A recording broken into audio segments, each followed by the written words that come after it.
જો આપણો ચૂલો ચાલુ થઈ ગયો છે અને આ ધોઈને તાવડી મૂકી છે તપવા. હવે આપણે રોટલી કરવાની છે, તો રોટલી મેં વણી લીધી છે. હવે એને આપણે તાવડીમાં નાખીશું. તો આપણે 4 પડવાળી રોટલી કરવાની છે. હવે આપણે એમાં તેલ લગાડીશું, પછી એમાં લોટ ભભરાવાનો છે, પછી એને આમ વાળવાની છે આપણે, અને પછી એમાં તેલ ચોપડી અને લોટ ભભરાવાનો છે. બસ પછી આને વાળી લેવાની છે. પછી આને આવી રીતને આમ ગુંડલું વાળવાનું છે, આવી રીતે આમ. જો આ રીતે આપણે હવે એને વણી લઈશું 4 પડની રોટલી. આ મને મારા દાદીએ શીખવાડી હતી, પણ આ રોટલી ખાવાની ખૂબ જ મજા આવે છે. એમાં આપણે તાવડીમાં બનાવીશું એટલે વધારે મજા આવશે.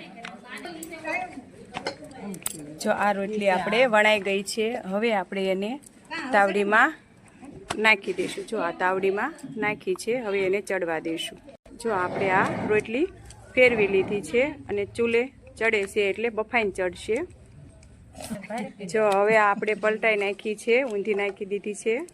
હવે આ રોટલી ચડવા આવી ગઈ છે.